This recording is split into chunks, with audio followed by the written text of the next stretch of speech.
கிட்னியில் ஏற்படக்கூடிய கல், கிட்னி வீங்கி போகிறது, கிட்னி சுருங்கி போகிறது, இந்த மாதிரி கிட்னி சம்மந்தப்பட்ட பலவிதமான பிரச்சனைகள் இருந்துச்சுன்னா சரி செய்கிறதுக்கும் வராமல் தடுக்கிறதுக்கும் ரொம்பவே சூப்பரான ஒரு ஆரோக்கியமான மூலிகை சூப் தான் இன்றைக்கி நம்ம ரெடி பண்ண போகிறோம்.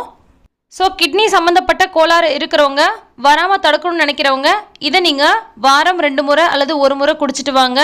இது செய்கிறதுக்கு நம்ம எடுத்துக்கக்கூடிய ஒரு சூப்பரான மூலிகை பொருள் பார்த்தீங்கன்னா மூக்கரட்டைக்கீரை. இது ரொம்ப ரொம்ப அற்புதமான மருத்துவ குணங்கள் நிறைஞ்சது. குறிப்பாக இது சிறுநீரகம் மற்றும் கல்லீரல் சம்மந்தப்பட்ட பிரச்சனையை வராமல் தடுக்கக்கூடியதாக இருக்குது. இப்போ இதை செய்ய ஆரம்பிச்சிடலாம். இது செய்கிறதுக்கு ஒரு கைப்பிடி அளவுக்கு மூக்கரட்டைக்கீரை இருந்தாலே போதும்.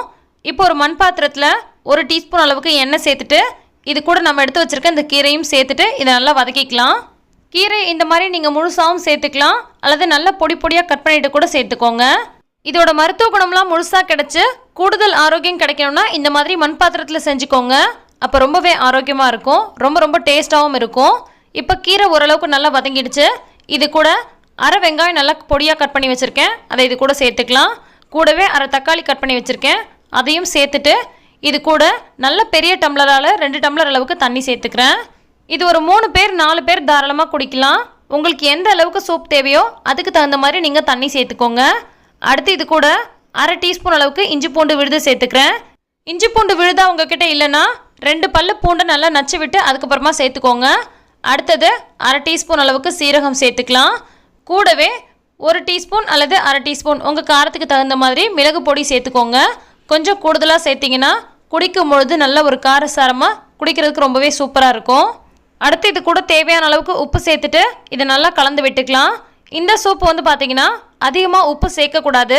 மெயினாக இது கிட்னி சம்மந்தப்பட்ட பிரச்சனைக்காக தான் இந்த சூப் வந்து நம்ம அதிகமாக குடிக்கணும். அதனால் உப்பு ரொம்ப கம்மியான அளவுக்கு சேர்த்துக்கோங்க. உப்பே சேர்க்காம கூட குடிக்கலாம், ஆனால் குடிக்கிறதுக்கு அவ்வளோ டேஸ்ட்டாக இருக்காது. ஸோ கொஞ்சமாக உப்பு சேர்த்துக்கலாம். இப்போ இதை நல்லா ஒரு 10 நிமிஷம் போல் கொதிக்க விடலாம். டேஸ்ட்டுக்காக இது கூட நம்ம கரம் மசாலா கூட சேர்த்துக்கலாம்.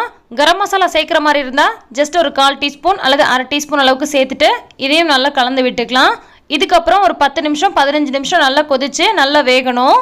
இந்த மாதிரி மூலிகை பொருளில் கீரையிலலாம் சூப்பு வச்சா டேஸ்ட்டாக இருக்குமா அப்படின்னு சொல்லி நிறைய பேருக்கு டவுட் இருக்கும். அந்த டவுட்டே உங்களுக்கு தேவையில்லை. ஆட்டுக்கால் சூப் மாதிரியே குடிக்கிறதுக்கு ரொம்ப ரொம்ப சூப்பராக இருக்கும். கண்டிப்பாக நீங்கள் ட்ரை பண்ணி பாருங்கள். 10 நிமிஷம் நல்லா கொதிக்கும் போதே கீரை நல்லா சூப்பராக வெந்துடும். அதனால் இது நம்ம கீரையோடு சேர்த்தே சாப்பிடலாம். ஆனால் குழந்தைங்களாம் வந்து அந்த கீரையெல்லாம் சாப்பிட மாட்டாங்க. அதனால் அவங்களுக்கு சூப்பை மட்டும் வடிகட்டி கொடுத்துக்கலாம். யூரின் போகிற இடத்துல எரிச்சலாக இருக்கிறது, அரிப்பு ஏற்படுறது, நோய் தொற்று ஏற்படுறதுக்கெலாம் இது ரொம்ப ரொம்ப சூப்பரான ஒரு ரெமடிங்க.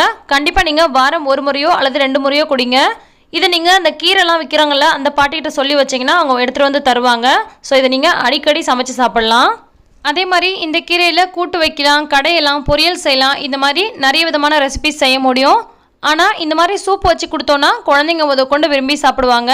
ஸோ இந்த மூக்கரட்டை கீரை கிடச்சிதுன்னா கண்டிப்பாக மிஸ் பண்ணாமல் வாங்கி செய்யுங்க. சாப்பிட்றதுக்கு ரொம்ப ரொம்ப டேஸ்ட்டாக இருக்கும், கூடவே ரொம்ப ரொம்ப ஹெல்த்தியாக இருக்கும்.